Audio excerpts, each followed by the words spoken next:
Tema kita pada pertemuan kita hari ini adalah Al-Quran membawa perubahan bagi para pembacanya.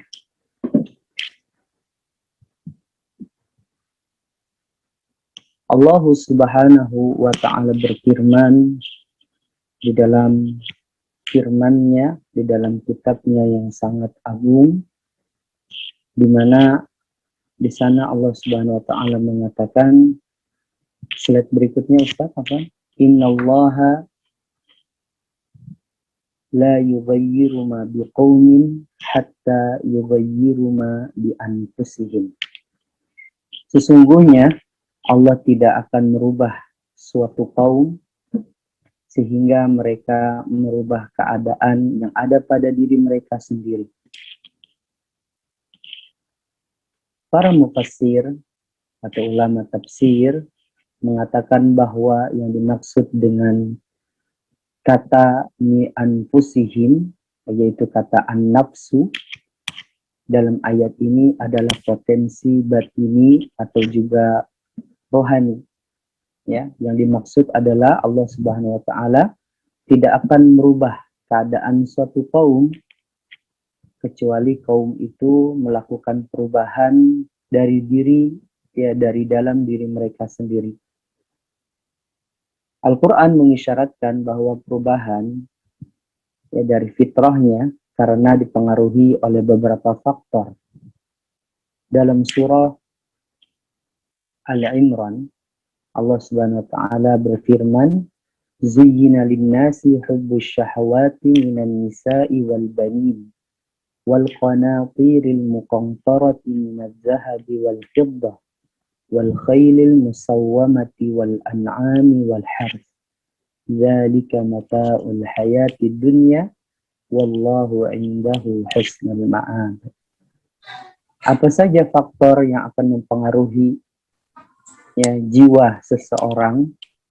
Di dalam surah ini sangat jelas, ya, disebutkan manusia itu selalu dihiasi, ya, pada dirinya mencintai sebuah yang membawa kepada syahwat.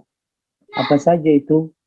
Nanti bisa bapak-bapak, ibu-ibu yang saya cintai karena Allah melihat artinya, ya. Kita bahas secara umum. Di sini, ya, ada wanita, kemudian ada anak-anak.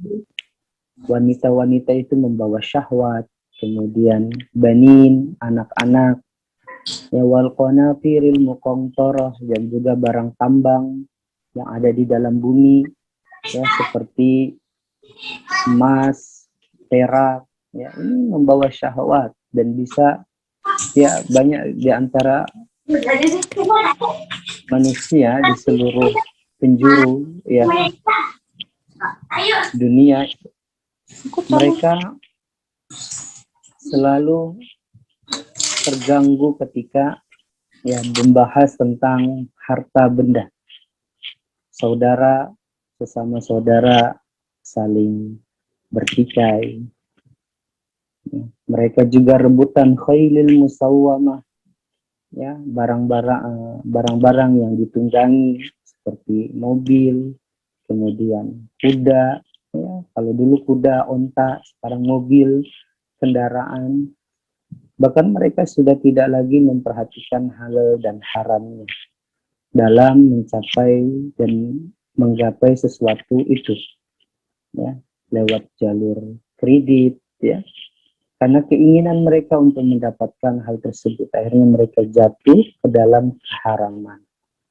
Apa yang dikatakan oleh Nabi SAW dalam sabdanya, ya, hendaknya di antara kalian jauhi sesuatu, ya, yang syubhat. Oh, riba ini mungkin masih ada yang mengatakan syubhat. Naam, syubhat itu juga haram. Faman waqa'a fi syubhat waqa'a fil haram. Ya. Kemudian dzalika mata'ul hayatid dunya, dan semua itu adalah perhiasan duniawi yang kamu tidak akan bawa, ya, anakmu, istrimu, Ya ayyuhalladzina amanu inna min azwajikum wa auladikum aduwwan lakum fahdharuhum. Mereka tidak akan kamu bawa ke surga kecuali mereka membuat jalan dirimu dengan surga Allah itu mudah. Tapi kalau tidak, mereka musuh bagimu. Wallahu indahu husnul ma'ab. Dan di sisi Allah lah segala apa yang diberikan itu lebih baik daripada apa yang ada di dunia ini.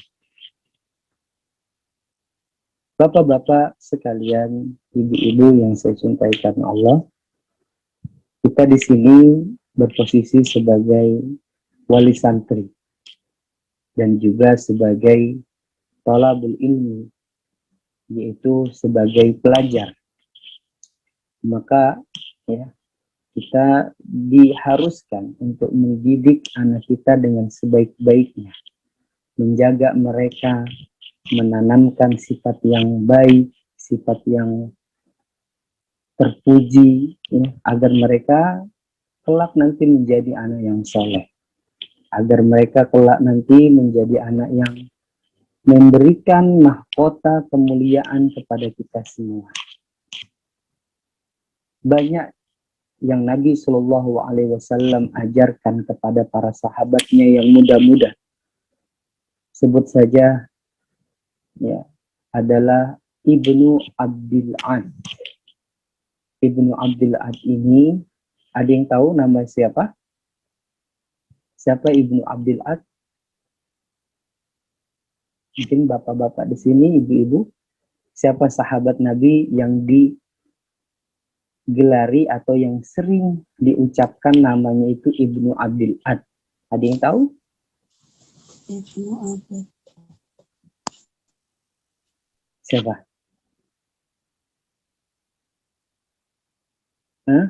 Abu Hurairah? Abu Dzar Al-Ghifari? Ada yang tahu? Coba. Ustaz pagi-pagi dari suruh mikir ini. Siapa? Ada yang tahu nggak? Kalau ada yang tahu nanti angkat tangan, saya boleh kasih hadiah. Nanti saya titip hadiahnya. Siapa? Ulang, Ustaz, agak nggak jelas. Siapakah nama sahabat Nabi yang digelari dengan nama Ibnu Abdul Ad?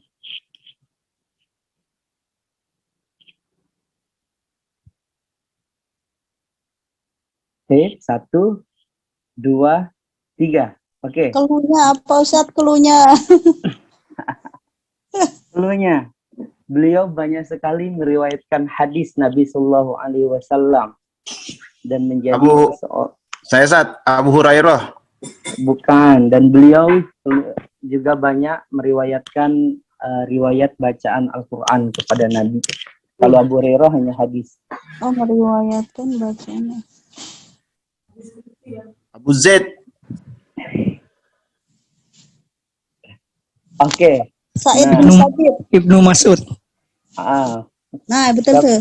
Siapa yang jawab tuh? Saya Riki Alfala. Baik. Tahu dari mana Ibnu Mas'ud? Tadi yang Ustadz bilang sering melafalkan Al-Quran juga. Ubay bin Ka'ab juga sama. Tapi yang masyhur kan Abdullah bin Abbas juga sama. Tapi saya feelingnya Abdullah bin Mas'ud. Ya. Ya, beliau adalah Abdullah ibnu Mas'ud. Pada slide berikutnya. Coba diganti slide-nya, Ustaz. Tadi siapa itu namanya, catat ya. Nanti saya kasih hadiah. Nah, satu-satu aja Ustaz. Nggak usah semuanya langsung. Baik. Nabi Shallallahu Alaihi Wasallam banyak sekali mengajari para sahabatnya Al-Quran, membimbing, mendidik, membina. Muncullah salah satu sahabat Nabi yang sangat luar biasa, memiliki suara yang merdu, memiliki suara yang enak dibaca.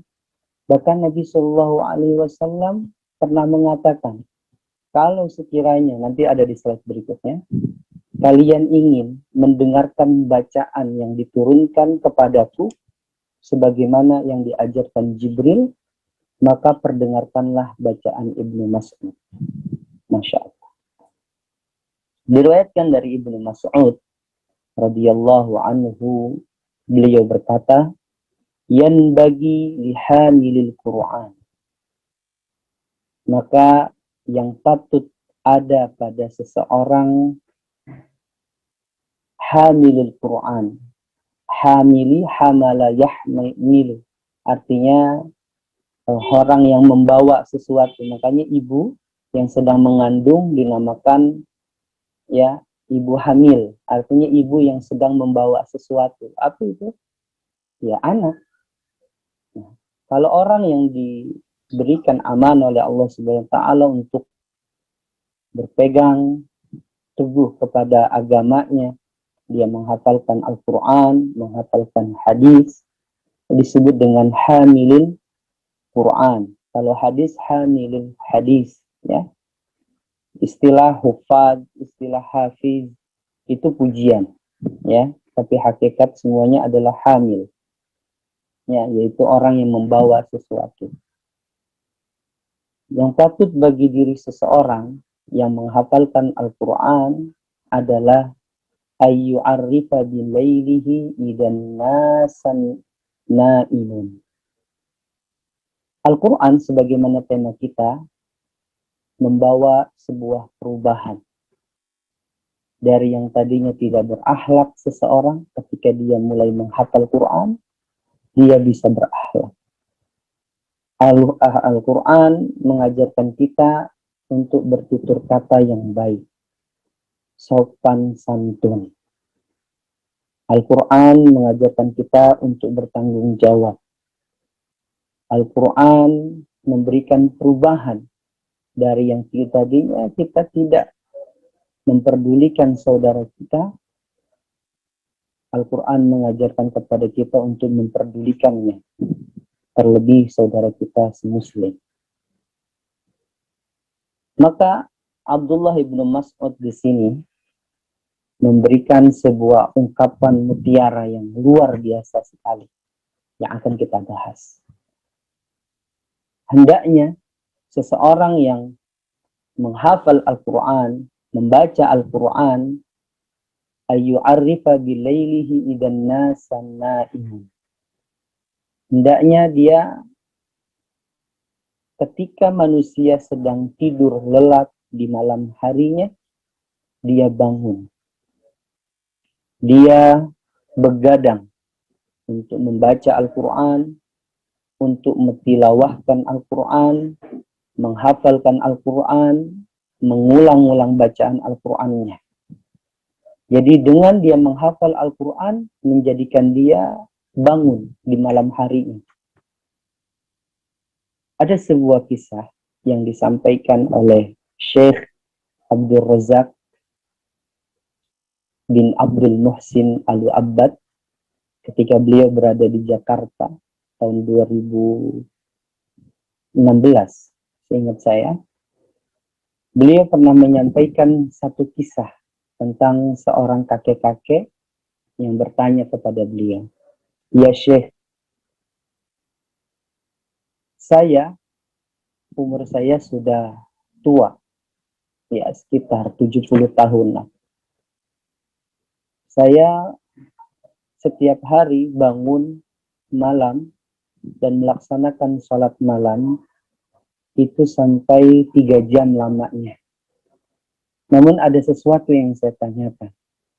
Di dalam sholat, saya hanya membaca setelah Al-Fatihah itu surah Al-Ikhlas. Sahkah sholat saya?"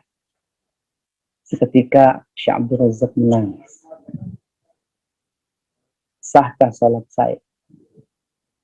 Yang menjadi sebuah poin bagi kita di sini adalah Masya Allah. Karena surah Al-Ikhlas saja, si kakek ini ingin mengulang bacaannya di malam hari, menjadikan dia bangun sampai 3 jam lamanya. Saya yakin bapak-bapak, ibu-ibu, semua teman-teman yang berada di forum ini pasti memiliki hafalan lebih dari 1 surah. Bahkan ada yang menghafal 10 juz, ada yang menghafalkan 1 juz. Paling sedikit mungkin 3 surat atau surah-surah pendek. Pertanyaannya adalah, apakah dengan surah yang saat ini kita sudah hafal membuat kita ini bangun malam untuk mengulangnya?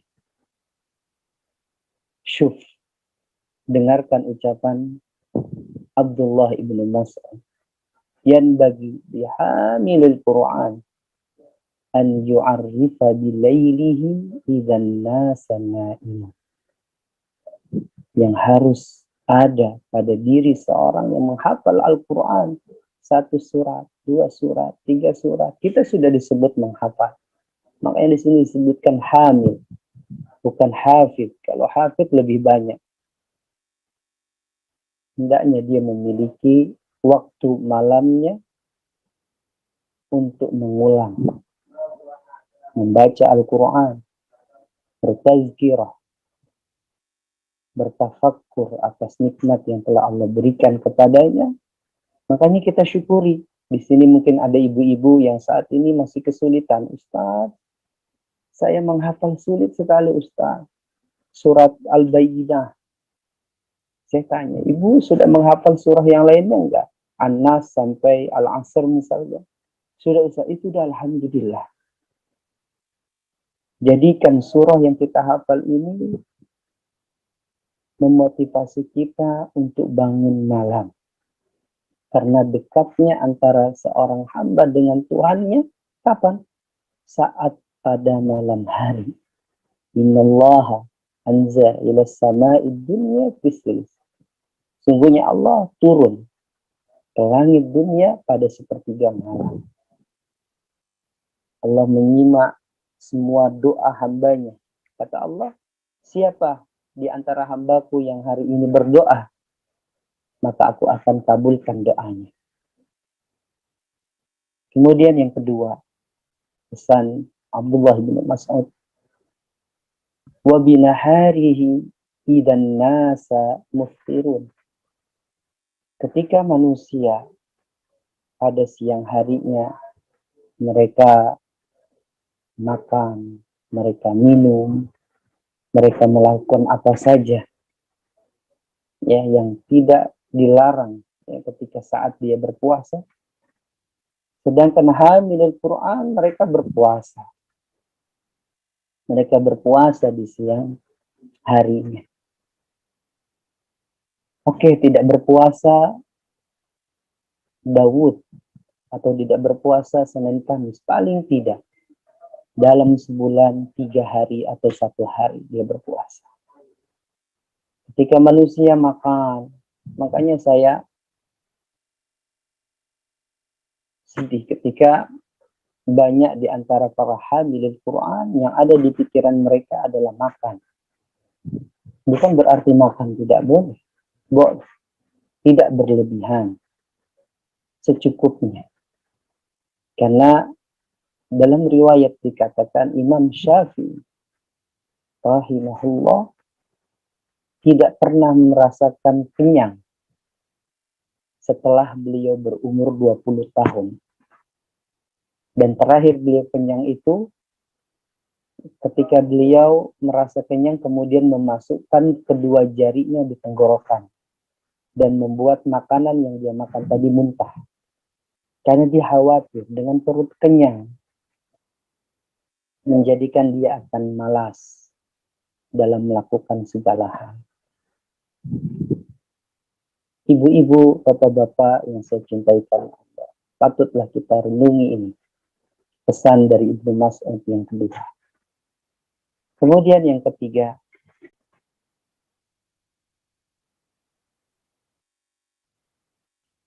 wa fi bukai wa bi khuznihi idan nasa yafrahun. Coba slide-nya ditambahkan lagi. Nah. Dan saat manusia bergembira, senang, sebentar lagi kita akan berjumpa dengan bulan Ramadan. Mungkin ada sebagian kita senang, terlebih nanti ketika mau menjelang Idul Fitri. Manusia bergembira, senang, alhamdulillah, bentar lagi lebaran, semuanya siap-siap. Membeli baju lebaran, semua sudah siap-siap. Ya, memasak masakan yang paling enak. Kalau tidak bisa masak, dia beli. Sudah siap menyambut bulan ya Syawal, satu Syawal, di mana semua manusia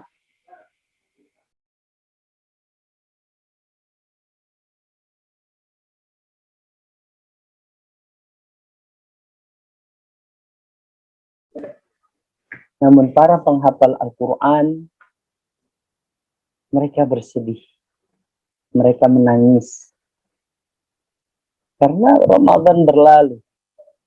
Dia teringat sebuah ucapan Nabi Shallallahu Alaihi Wasallam, "Raghima antum," celaka seseorang. Man ata alaihi Ramadan, ketika datang Ramadan, summa insalakha walam yughfar lahu dzanbah. Datang Ramadan kepada dia, kemudian berlalu, walam yughfar lahu dzanbah. Tapi dosa dia tidak diampuni oleh Allah Subhanahu wa taala. Oke, Ramadan adalah bulan maghfirah. Ramadan bulan yang penuh dengan kebaikan. Kita jadikan Ramadan besok bukanlah Ramadan tarbiyah, bukan. Kalau tarbiyah sudah, sebelum Ramadan ini adalah tarbiyah. Kita mulai berpuasa, kita mulai beramal. Ketika Ramadan, giatkan kembali amalnya. Tempat di mana, waktu di mana kita mengais berlipat-lipat kebaikan. Jadi perlu bagi kita memaksimalkan waktu Ramadan. Ketika manusia saat itu mereka bersedih, ketika manusia saat itu mereka bergembira, maka hamilul Quran mereka bersedih. Tidak bisa lagi mendapatkan pahala yang berlipat ganda ketika dia membaca Al-Quran. Biasanya di hari-hari biasa mereka membaca Al-Quran 1 huruf 10 kebaikan. Tapi bulan Ramadan lebih banyak lagi. Mereka bersedih. Karena hari-harinya, kehidupannya adalah untuk mengais banyaknya kebaikan. Karena dosa yang dia tidak tahu berapa banyak, apakah sebesar gunung, ataukah sebesar bumi. Maka ketika bulan Ramadan datang, terlebih ada malam Lailatul Qadar, mereka benar-benar memaksimalkan waktunya. Kemudian yang keempat, Ibnu Mas'ud mengatakan, wa fi bukaihi idan nasa yadhakun. Dan ketika manusia banyak tertawa karena sesuatu yang tidak penting, seperti melihat lawakan, mereka justru menangis. Melihat bagaimana saat ini, umat saat ini, yang maraknya sekarang aplikasi-aplikasi TikTok, aplikasi Instagram. Terlebih saat ini yang sedang viral adalah TikTok, di mana mereka ketawa-ketawa, bergoyang-goyang, berjoget-joget ria. Hamilat Quran mereka menangis. Mereka bersedih. Apakah orang yang seperti ini yang akan pantas untuk memasuki surga Allah? Sedangkan mereka harus bersusah payah untuk mendapatkan surga Allah. Mereka harus menghafal Quran. Mereka harus mengulangnya. Mereka letih. Tapi dengan letihnya itu akan menjadikan mudah bagi dia untuk menuju surga Allah. Tapi mereka, orang-orang yang berada di sekitarnya berjoget, tertawa. Bahkan tidak, ya, orang tua ikut mendukung anaknya. Udah nak, ya biar kamu happy, biar kamu refreshing. Nggak apa-apa. Masya Allah. Apakah Islam mengajarkan seperti itu? Tidak. Hamilul Quran mereka menangis. Di malam harinya mereka bersedih. Ya Rabbi,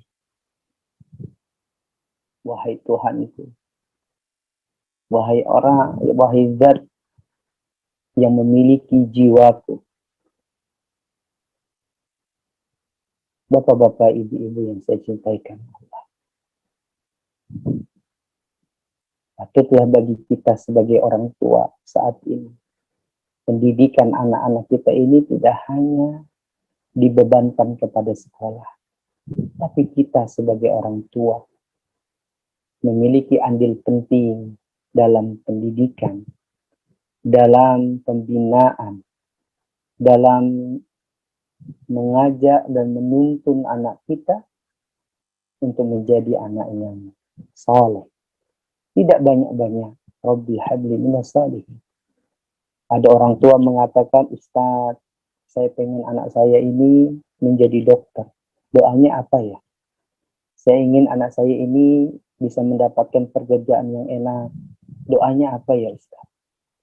Saya katakan, ibu atau bapak yang menginginkan anaknya memiliki ijazah yang tinggi, yang ingin memiliki anaknya ya, pekerjaan yang enak, cukup doakan. Rabbi habli minas salihin.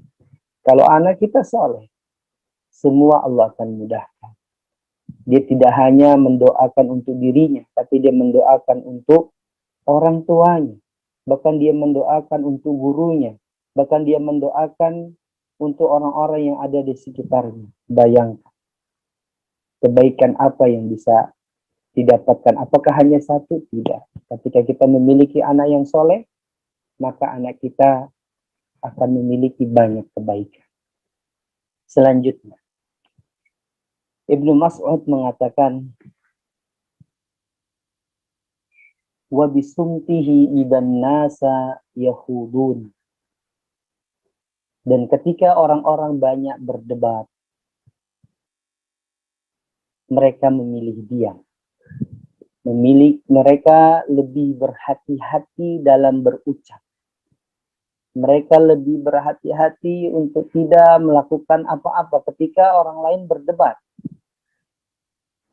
Kemarin, bahkan sebentar lagi, kita akan berjumpa dengan kembali Pilpres, mungkin setahun atau 2 tahun lagi.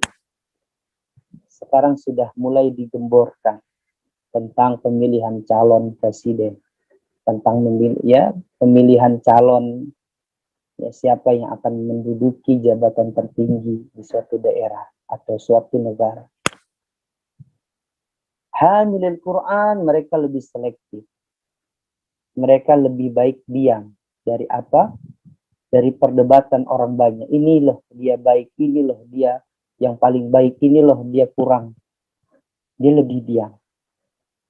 Pertanyaannya adalah, ketika kita mendebat sesuatu dalam sebuah forum bahkan, ataupun kita tidak mendebat, apakah menjadikan diri kita itu memasuki surga Allah dengan baik? Tidak. Lebih baik kita tidak mengikutinya. Apakah berpolitik Ustaz? Atau disebut dengan ngompol? Apa itu ngompol? Ngobrol tentang politik. Itu tidak boleh? Boleh. Ngobrol tentang politik boleh. Tapi politik yang beradab, as-siyasiyah, al-islamiyah, atau asyariyah. Berpolitik dengan akhlak dan adab. Yang benar seperti apa? Bapak-bapak, ibu-ibu yang saya cintai karena Allah. Seorang hamilul Quran harus berhati-hati dalam berucap. Harus berhati-hati dalam melakukan sesuatu. Selanjutnya, pesan Ibnu Mas'ud yang bagi lihamilil Quran wa bi khusyu'ihi idan nasa yaftalifun.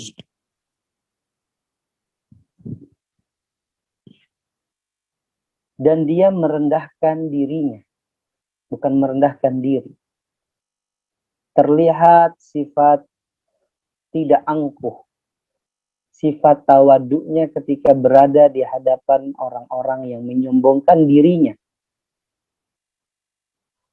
Orang-orang yang merasa, loh, saya dekat dengan si fulan, dia memiliki jabatan tinggi di perusahaan. Ini loh, ya, orang ini memiliki harta banyak, saya dekat dengan dia. Sombongkan diri. Nah, nanti orang hamilul Quran akan terlihat ketawaduannya. Apakah dengan dia dekat dengan seseorang yang memiliki jabatan menjadikan dia dekat dengan surga Allah? Tidak. Tidak. Yang menjadikan diri dia dekat dengan Allah adalah dengan melakukan ketaatan. Ingat, setiap orang akan diberikan ganjaran sesuai dengan apa yang dia lakukan. Dan dia tidak dibebankan atas dosa temannya. Dia tidak dibebankan atas dosa orang lain. Enak aja berarti ya. Kalau orang lain berbuat baik, dia dapat kebaikannya. Tidak. Dia dari dia sendiri. Innallaha la yughayyir. Allah tidak akan merubah diri seseorang sampai dia merubah dirinya sendiri.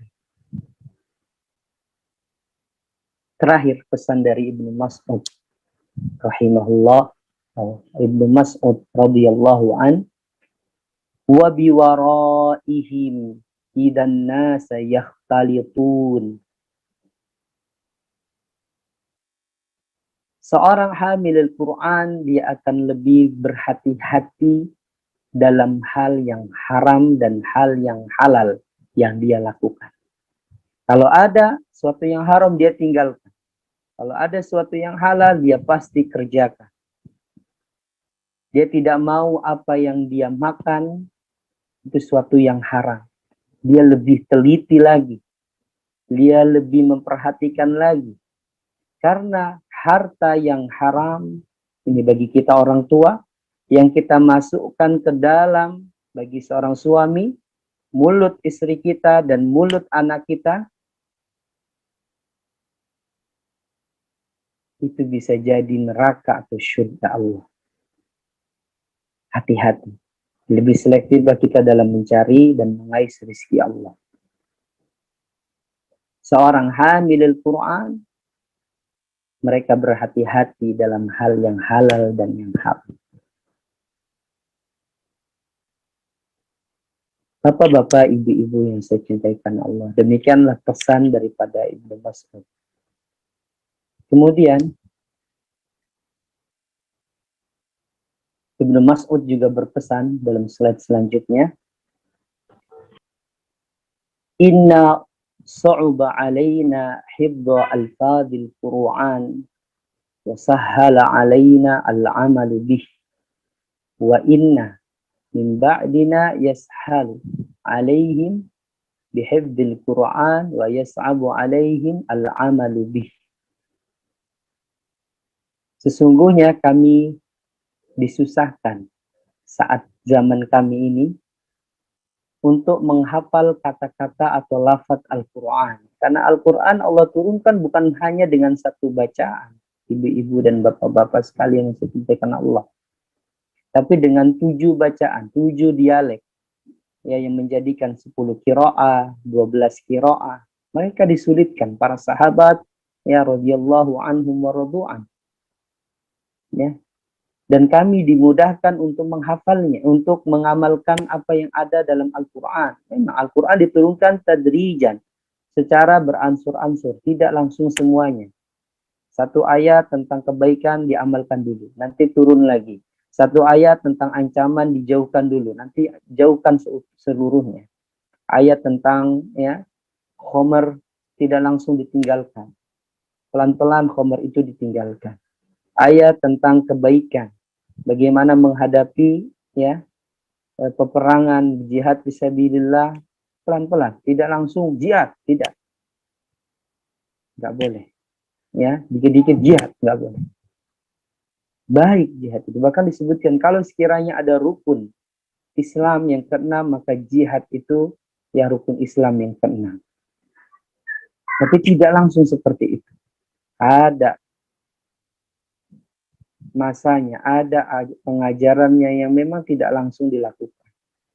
Marak zaman saat kita saat ini, yang dimana wa inna min ba'dina, orang-orang setelah kami, kata Ibnu Mas'ud, mereka dimudahkan untuk menghafalkan Al-Quran, melafalkan bacaan Al-Quran, ya, tapi mereka disusahkan untuk mengamalkannya.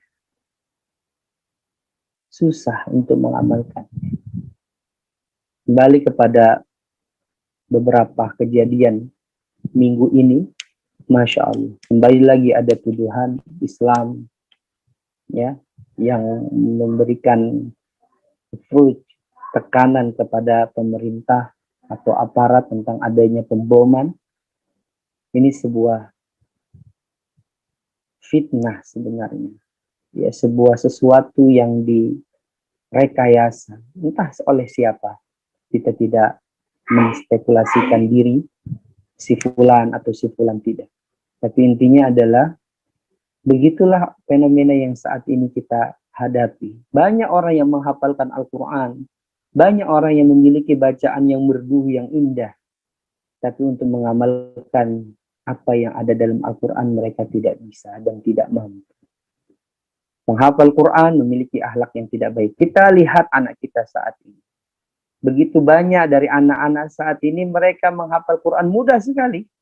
Ya, umur 7 tahun sudah menghafal beberapa juz, umur 8 tahun, umur 9, bahkan umur 15 tahun mereka sudah selesai 30 juz, tapi kelakuannya tidak baik. Apa yang salah? Metode apa sih yang diajarkan di sekolahnya atau di tempatnya? Kok seperti ini? Nah, itulah saat ini yang sekarang kita hadapi. Ya. Miris tentang akhlak. Adanya pengikisan tentang akhlakul karimah. Dan peran kita sebagai orang tua ini sangat dipentingkan. Ya, sangat benar-benar harus diperhatikan. Bukan hanya menghafal, tapi mengamalkannya saja. Tidak apa-apa menghafal sedikit surah, tapi kandungan makna yang dia dapatkan itu lebih banyak. Ya, satu surat keimanannya lebih tinggi. Tirulah bagaimana pendidikan Nabi SAW. Ustadz, apakah menghafal dulu atau memahami dulu, Ustadz? Dua-duanya, memahami, menghafal. Tidak menghafal dulu kemudian memahami, nanti keburu akhlaknya buruk, baru mulai memahami. Sudah terlanjur. Seperti tisu yang dimasukkan ke dalam air. Bisa kering lagi? Bisa keringnya, tapi sudah tidak bisa lagi rapi. Serapih dia sebelum dijatuhkan ke air. Bapak-bapak, ibu-ibu yang saya cintaikan Allah. Kemudian, pujian Nabi SAW kepada Ibnu Mas'ud yang mengatakan sebuah perkataan yang baru saja kita bahas, yang luar biasa sekali maknanya. Man sarrahu an yaqra'ul Qur'an ghabban tariyan kama anzala falyaqra'ahu ala qira'ati Ibnu Abi'ad. Barang siapa yang senang untuk membaca Al-Quran sebagaimana turunnya, maka hendaknya ia membaca sesuai dengan bacaannya Ibnu Umi Abdi'ad. Siapa dia? Ibnu Mas'ud radhiyallahu anhu.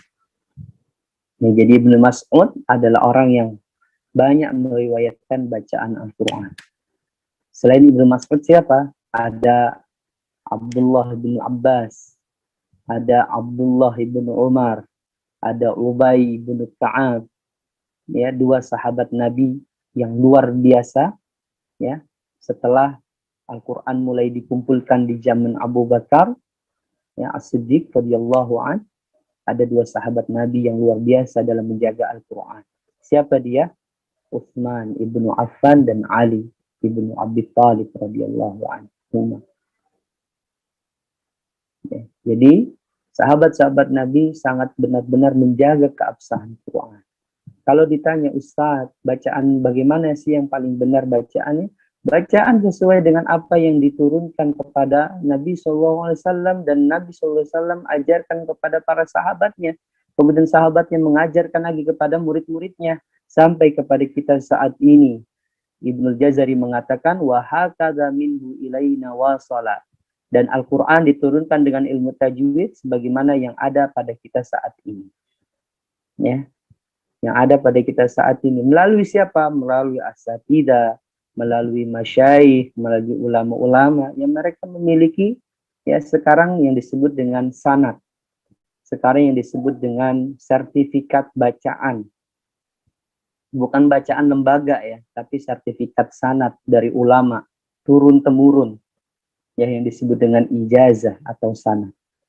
Karena dengan sanad inilah ilmu ya selalu sahih, ya selalu ya valid untuk diajarkan kembali. Alhamdulillah lembaga kita saat ini Al-Taqi At-Taqwa dengan rumah tahfiz ya, Masya Allah masih terus menjaga ini. Semoga bisa terus menyebarkan ya apa yang sekarang dipegang ya di ilmunya untuk diajarkan kembali ke anak-anaknya. Insya Allah apa yang diajarkan kepada anak-anak kita, kepada kita yang belajar sesuai dengan apa yang diajarkan Nabi, insya Allah. Kemudian saya ingin membahas terakhir pembahasan kita tentang keutamaan menghafal Al-Quran bagi kehidupan dunia dan di akhirat. Ada 4 poin. Yang pertama, golongan manusia terbaik. Berdasarkan hadis riwayat Imam Bukhari dari sahabat Utsman radhiyallahu anhu, Nabi SAW bersabda, sebaik-baik manusia di antara kamu adalah yang mempelajari Al-Quran dan mengamalkannya. Khairukum man ta'allama Al-Quran wa 'allamahu. Kalau kita ingin menjadi manusia yang terbaik, ya, maka hafalkan Al-Quran dan amalkan Quran. Walaupun kepada anak kita saja atau kepada pasangan kita. Itu sudah namanya mengamalkan. Tidak harus dalam lingkup besar. Ya ibu-ibu yang masih istiqomah, bapak-bapak yang masih istiqomah dalam belajar, sudah mendapatkan pelajaran dari apa yang diajarkan, ya kasih tahu anaknya. Walaupun 1-2 huruf ya untuk memperbaiki bacaan, ya sanad familianya itu sudah menjadi ya kan kita masuk dalam hadis ini. Ya. Kemudian yang kedua, mendapatkan syafaat. Rasulullah SAW bersabda, ya, memberi Al-Quran ya bisa memberikan syafaat ya atau pertolongan kepada pemiliknya, kepada penghafalnya. Ini hadisnya panjang. Bacalah Al-Quran maka sungguhnya ia akan datang pada hari kiamat nanti sebagai pemberi syafaat kepada pemiliknya.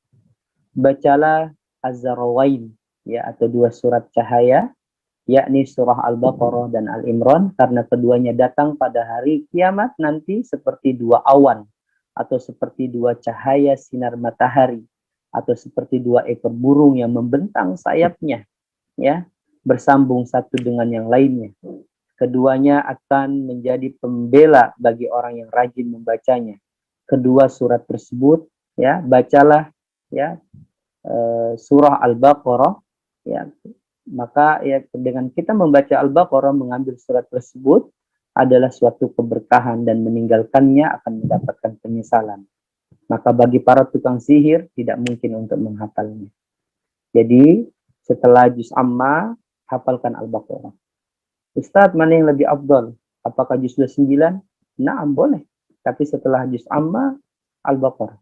Ya, dalam hadis ini dikatakan bahwasanya ya tukang sihir ya atau para penyihir tidak dapat menghafal surah Al-Baqarah karena di dalamnya dibahas juga tentang tuduhan sihir yang diajarkan kepada yang diajarkan oleh ya Nabi Sulaiman alaihissalam.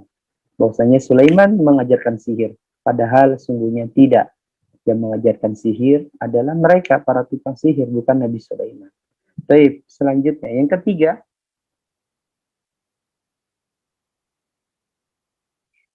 ya keinginan dikabulkan ya keinginan dikabulkan oleh Allah Subhanahu wa taala doa-doanya. Keutamaan menghafal Quran yang lain adalah dikabulkan keinginannya oleh Allah.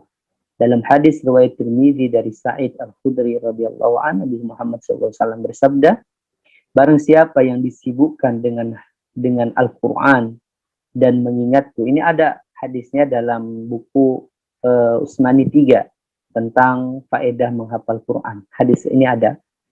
Maka akan aku berikan keutamaan kepadanya lebih besar dari apa yang aku berikan kepada yang lainnya. Dan keutamaan kalam Allah dibandingkan kalam lainnya ibarat keutamaan Allah atas hambanya. Jadi sangat besar. Ketika kita disibukkan, jangan khawatir, jangan ragu. Jangan berpikir bahwasanya anak saya nanti nggak punya masa depan kalau menghafalkan Quran terus. Tidak. Anak saya tidak memiliki masa depan kalau dia terus belajar agama. Tidak. Justru masa depan dia sedang berada di hadapan dia. Kapan saja dia ingin ambil, dia akan ambil. Jadi jangan khawatir ibu-ibu sekalian. Ya. Lihat orang-orang terdahulu, lihat orang-orang sekarang yang mereka dimuliakan atas Al-Quran. Apakah hidup mereka disibukkan dengan berdagang saja? Tidak. Mereka justru disibukkan dengan agamanya. Sehingga dagang hanya sebagai sampingan. Ya. Kalau saya kenal dengan beberapa ustadz, di antaranya adalah Ustadz Khalid Basalama. Mungkin ibu-ibu atau bapak-bapak kenal beliau atau pernah mendengar kajian beliau. Luar biasa beliau, Masya Allah.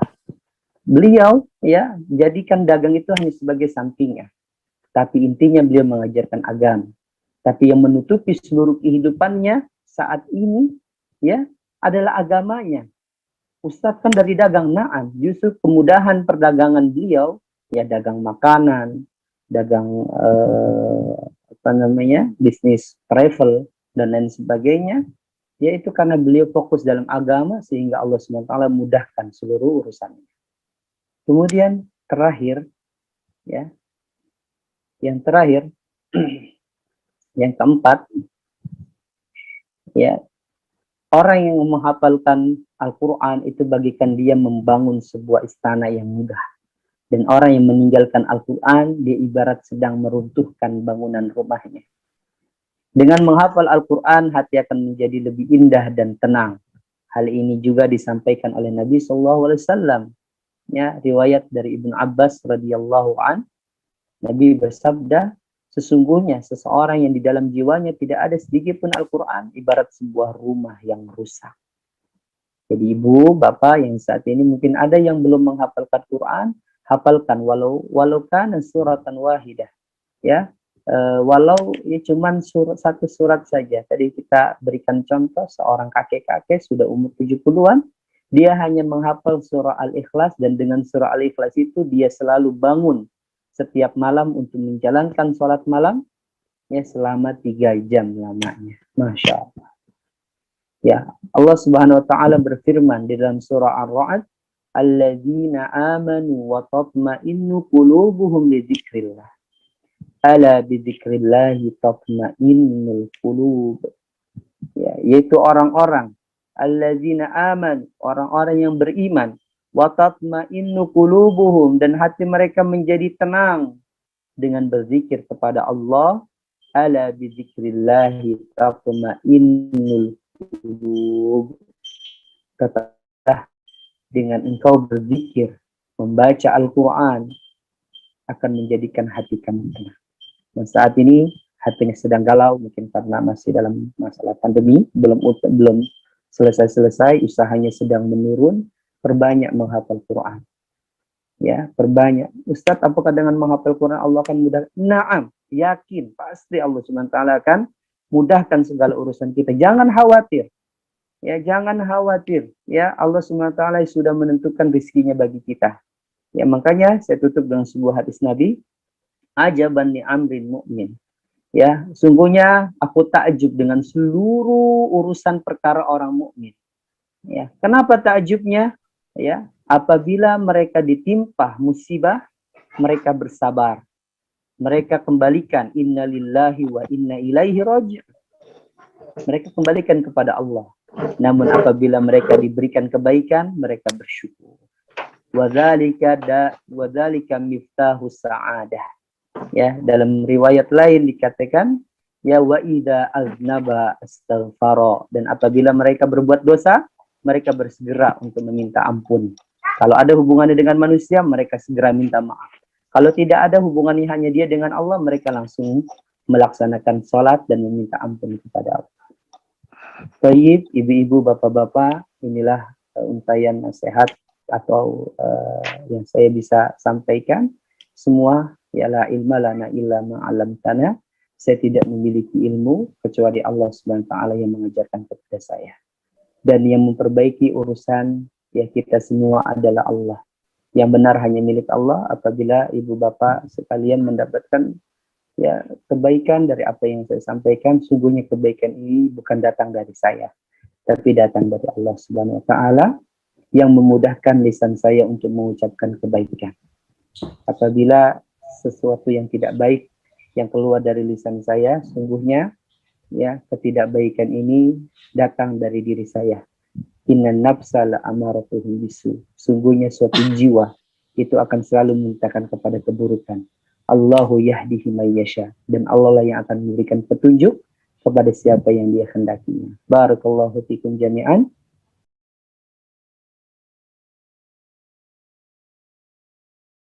Assalamualaikum warahmatullahi wabarakatuh. Waalaikumsalam warahmatullahi wabarakatuh. Alhamdulillah wa kafa bilai syahida. Allahumma sholli ala Mustafa habibina wa syafiina Muhammadin wa ala alihi wa sahbihi wa man wala. Allahumma sholli wa sallim wa barik ala habibina wa syafiina Muhammadin wa ala wa sahbihi ajma'in ma ba'du.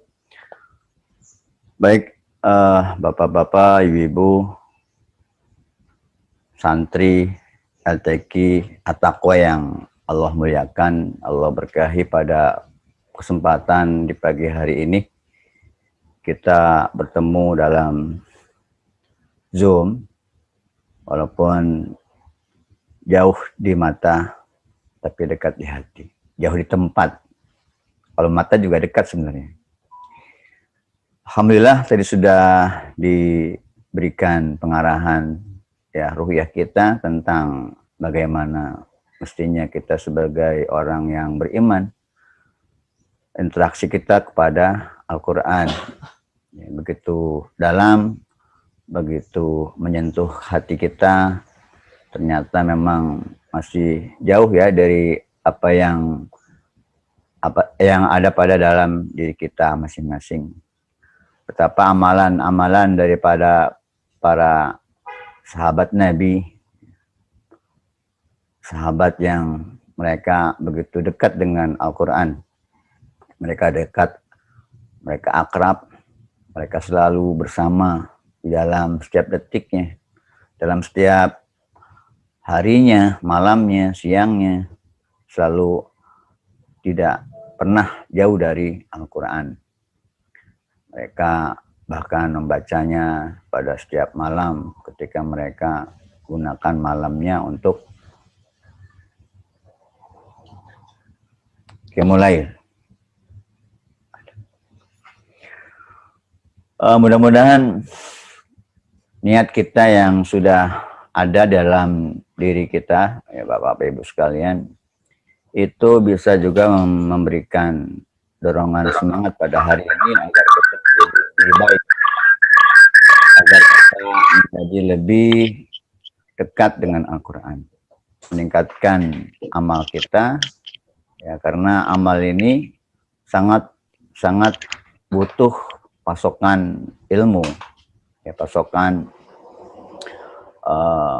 pengetahuan ilmu dari Allah Subhanahu wa taala yang bisa memberikan gambaran kepada kita, yang akan bisa memberikan semangat kepada kita di dalam pikiran kita, sehingga akhirnya masuk ke sanubari kita, sehingga akhirnya kita menambah keyakinan kita kepada Allah, menambah keyakinan kita kepada Al-Quran, bahwa ternyata memang hidup ini tidak bisa lepas dari Al-Quran.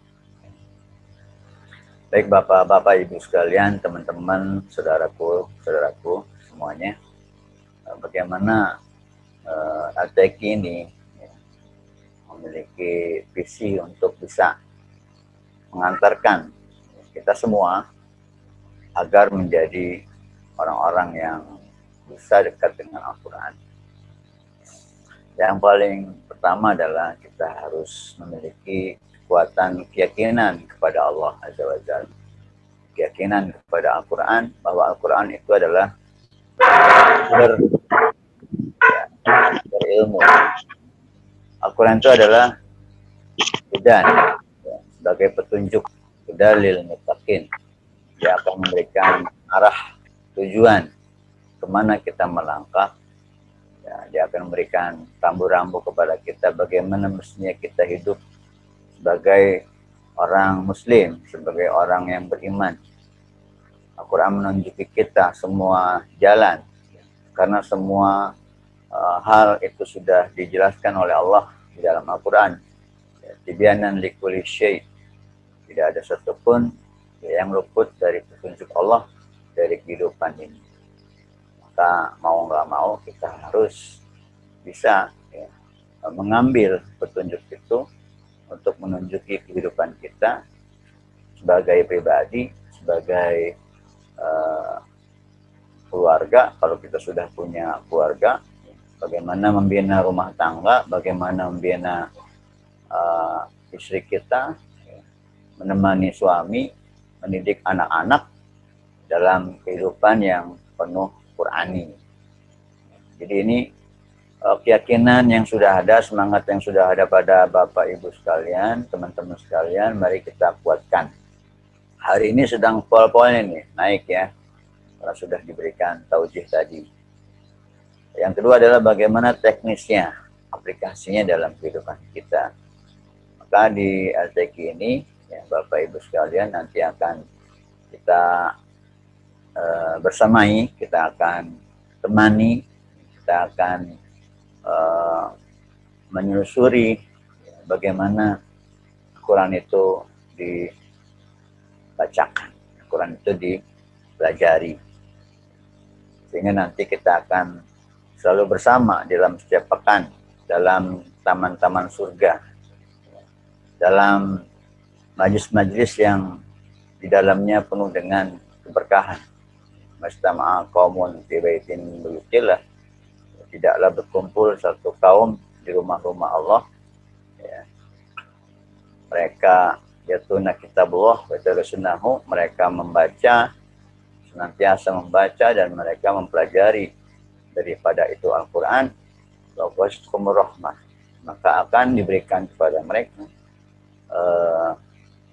kasih sayang, sentuhan kasih sayang Allah Subhanahu wa taala, adanya sakinah, ketenangan, kenyamanan. Ya, ketika kita duduk bareng berkumpul, di dalamnya dibacakan Al-Quran, dipelajari isi kandungannya, maka Allah akan berikan meliputi kepada mereka sakinah, ya, kasih sayang, rahmat kepada mereka. Maka insya Allah kalau kita berkumpul seperti ini dan akan kita teruskan pada pekan-pekan berikutnya, maka kita akan selalu ada di tengah-tengah orang-orang yang mendapatkan ketenangan, kenyamanan, sakinah dari Allah Subhanahu wa taala. Ya. Khofat kumul malaikah, dan akan diliputi oleh para malaikat. Wa dzakarallahu fiman indah. Maka Allah akan menyebut-nyebut mereka yang duduk di majlis-majlis Quran itu, ya, Allah menyebut-nyebut mereka di depan para malaikat di sisinya, sehingga akhirnya malaikat mendengar siapa-siapa saja yang disebut oleh Allah Subhanahu wa taala itu, sehingga akhirnya malaikat-malaikat itu pun iri kepada orang-orang yang mereka selalu membaca dan mempelajari Al-Quran. Lalu malaikat-malaikat itu berbondong-bondong menuju tempat-tempat yang dimana di tempat-tempat itu dibacakan Al-Quran, sehingga akhirnya malaikat pun berkumpul bersama orang-orang yang sedang melakukan belajar, ya, mengajar, membaca dan mentadaburi Al-Quran. Itulah kenikmatan selanjutnya adalah diliputi oleh para malaikat, dan Allah menjemput-jemput orang-orang yang duduk, ya, di majlis-majlis yang dibacakannya. Di situ adalah Al-Quran dan dipelajari Al-Quranul Karim. Mudah-mudahan kita akan selalu seperti itu, sehingga kita mendapatkan sakinah, kita akan mendapatkan ilmu, kita akan mendapatkan petunjuk dari Allah.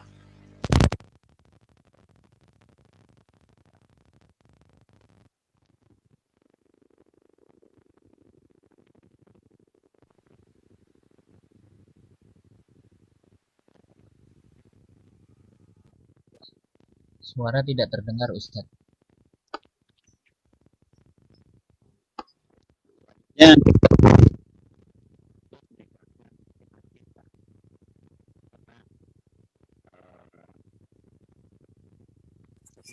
Belum terdengar, Ustadz. Halo?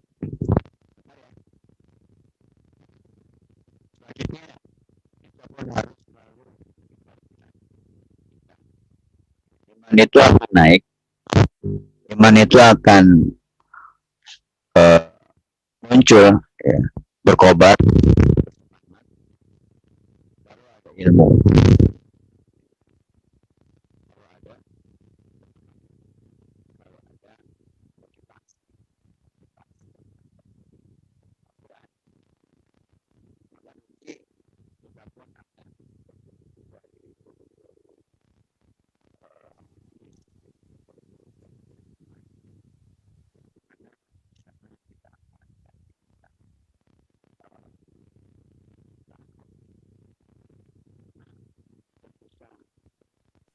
Ini Kata memang tidak perasaan Allah itu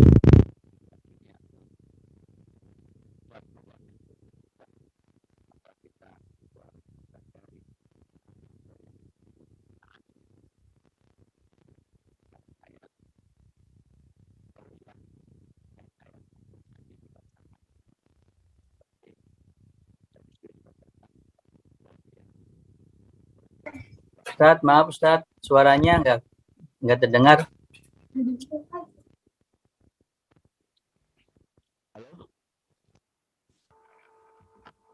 Halo? Dengar Pak? Ya Ustadz. Dengar? Ya terdengar. Baik. Ayat-ayat Allah itu ada dua ya. Dalam Al-Quran juga ada dua ayat itu. Yang pertama adalah ayat-ayat qauliyah. Ayat-ayat qauliyah ini adalah ucapan, ya, firman dari Allah Subhanahu wa Ta'ala. Itu adalah ayat-ayat qauliyah. Sebenarnya kita cukup dengan ayat-ayat qauliyah. Namun di sana juga ada ayat-ayat kauniyah yang terkait dengan penciptaan alam semesta. Nah, penciptaan alam semesta ini juga patut kita pelajari, ya. Karena dengan mempelajari ayat-ayat kauniyah kita akan bertambah wawasan kita, bertambah ilmu kita, ya, bertambah rasa syukur kita kepada Allah Subhanahu wa Ta'ala. Dan kita juga akan mempelajari tentang sosok diri kita sebagai manusia. Siapa kita, bagaimana, dari mana kita, kemana tujuan kita. Itu pun sebuah kajian yang berangkat dari Al-Quran yang nanti insya Allah kita bahas dalam kajian-kajian keimanan. Ya, jadi perlunya iman sebelum Al-Quran. Ya. Karena kalau tidak dikuatkan dengan keyakinan, keimanan kita, maka itu akan kurang. Ya. Hafalan, bacaan kita, Quran kita, kalau kita tidak dilandasi oleh pemahaman kita yang benar tentang keyakinan kita, tentang keimanan kita kepada Allah, kepada hari akhirat, maka itu akan menjadi kurang berarti. Sahabat-sahabat Nabi itu memang kalau seperti Ibnu Mas'ud, seperti Abdullah Ibnu Abbas, ya, seperti Ka'ab bin Malik, itu adalah mereka ahli-ahli Quran. Tapi kalau para sahabat yang lain seperti Bilal, ya, seperti Khalid bin Walid, mereka adalah orang-orang yang keimanannya luar biasa. Mereka memang tidak sepandai, ya, sepakarnya Abdullah bin Mas'ud, Ka'ab bin Malik, atau Ibnu Abbas. Namun keimanan mereka rata-rata itu luar biasa. Ya, karena apa? Karena mereka langsung bersentuhan dengan alam, bersentuhan dengan Al-Quran. Ya, itu keyakinan mereka kepada Allah Azza wa Jalla. Jadi keimanan dulu sebelum Al-Quran. Di LTQ ini Bapak Ibu sekalian, belajar kita itu terbagi dengan 4 level. Ya. Pertama, sesungguhnya ada pra level 1. Nah, pra level 1 ini insya Allah tidak ada ya. Alhamdulillah sekarang ini Bapak Ibu setelah mengikuti pendaftaran, setelah mengirimkan invoice, itu tidak ada yang pra level 1, tidak ada. Alhamdulillah semuanya sudah bisa baca, ya, sudah mengenal huruf, ya sudah bisa baca, maka yang ada adalah level 1. Nah, level 1 ini Bapak-bapak, Ibu sekalian, teman-teman sekalian akan dituntun, dibimbing bertalaki kepada makhrajil huruf, kepada sifatul huruf, kepada lafaz, kepada kalimat, kepada ayat, ya, kepada surat. Ya, sehingga bacaan kita itu betul-betul menjiplak gitu ya, mengcopy gitu bacaan guru. Ya, karena memang belajar Quran itu tidak boleh tidak, ya mau tidak mau harus bertalaki. Ya, tidak bisa tanpa guru. Belajar Quran itu harus ada guru, harus ada yang mentalakikannya. Talak itu artinya bertemu antara guru dengan murid. Guru mendengar, murid mendengar, guru mengajarkan, murid mendengar, guru mencontohkan, murid mengikuti. Sehingga akhirnya bacaan si murid itu sungguhnya adalah bacaan gurunya. Bagaimana huruf-huruf itu diucapkan, bagaimana sifatul huruf itu ada, ya, mengandung sifat seperti ya, misalnya huruf A, alif, hamzah, ya, hamzah itu bagaimana dia sifatnya, ba bagaimana sifatnya, ta bagaimana sifatnya, itu betul-betul dibimbing oleh guru dalam talaki. Ya. Karena baca Quran itu tidak seperti baca Latin. Ya. Kalau Latin itu bahasa Indonesia misalnya gitu, itu tidak ada yang namanya makhrajul huruf, tidak ada sifatul hurufnya. Tapi kalau huruf-huruf hijaiyah, huruf-huruf Al-Quran, dia ada yang namanya tempat keluarnya hurufnya di mana. Sifatnya seperti apa. Nah, ini kita butuh bimbingan dari para pembimbing yang akan nanti dibimbing oleh para asatidz dari LTQ kepada Bapak Ibu sekalian. Jadi perlahan-lahan ya belajarnya setiap pekan, ya, liburnya seminggu nih kalau LTQ itu. Ya, jadi santai sekali. Ya, tapi walaupun santai kita serius. Ya, tidak seperti sekolah. Kalau sekolah kan belajarnya seminggu, ya, belajarnya 6 hari, liburan sehari. Kalau kita belajarnya sehari, liburnya 6 hari kalau di LTQ.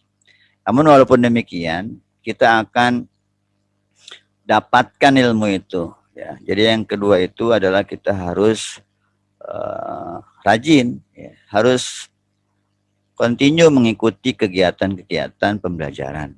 Ya. Meskipun mungkin nanti karena masih PSBB, ya, kegiatan kita kemungkinan kalau kami sebenarnya ingin kegiatan ini adalah offline, langsung bertemu dengan guru setiap pekan. Ya. Yang baru kita bisa jag-jagi adalah pertemuan 1 bulan itu 2 kali offline, ya, 2 kali online. Tapi walaupun online, yang paling penting adalah bagaimana kita bisa hadir dalam setiap kesempatan belajar kita. Jadi yang runut, yang terus-menerus, ya walaupun sedikit, kata Nabi, kalau dia terus-menerus maka dia akan mendapatkan. Ya, tidak banyak tapi sembarang. Tapi kalau sedikit-sedikit dikumpulkan, insya Allah akan dapat juga. Ya, karena banyak contohnya di LTQ ini. Ya, dari yang tadinya terbata-bata, yang tadinya nggak bisa baca, sehingga akhirnya dia bisa lancar, bahkan bisa menjadi hafiz, sehingga dia menjadi pemimpin, ya, menjadi imam di masyarakatnya, dan jadi guru di masyarakat. Jadi sudah banyak yang membuktikan belajar di LTQ walaupun belajarnya hanya sepekan sekali. Terus ada level 2 selanjutnya. Level 2 itu juga Level 2 juga adalah keterusan dari level 1. Namun kontennya, isi pembelajarannya dia lebih banyak ya. Tapi ayat-ayatnya lanjutan dari level 1. Mungkin kalau level 1, Bapak-bapak, Ibu-ibu sekalian akan dituntun bagaimana membaca surat-surat pendek ya dari Al-Fatihah, An-Nas, Al-Falaq sampai Al-Bainah itu dengan baik dan benar, dengan tertil. Kalau level 2 itu akan belajar dari surat selanjutnya, misalnya surat Zilzalah ya, sampai kepada Al-A'la. Level selanjutnya adalah level 3. Level 3 itu kelanjutan dari level 2.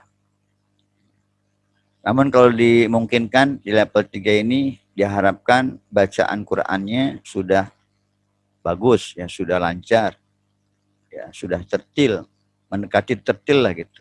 Nah di level 3 ini akan diajarkan tentang teori tajwid praktis. Jadi teman-teman yang level 3 itu akan diajarkan bagaimana ilmu tajwid ya secara komprehensif, lengkap, praktis, secara teori, ngerti, paham. Di level 3 ya. Kalau mungkin kan bacanya bagus, mungkin ada latihan-latihan untuk menghafal Al-Quran. Tadi Ustadz sampaikan amanahnya agar kita mencoba untuk menghafal. Tapi itu menghafal itu harus didasari oleh kemampuan baca seseorang yang benar. Kalau anak-anak nggak perlu ya, anak-anak itu bisa dia menggunakan hanya dengan telinganya. Ya, dia mendengar dari bacaan orang tuanya, dari bacaan gurunya.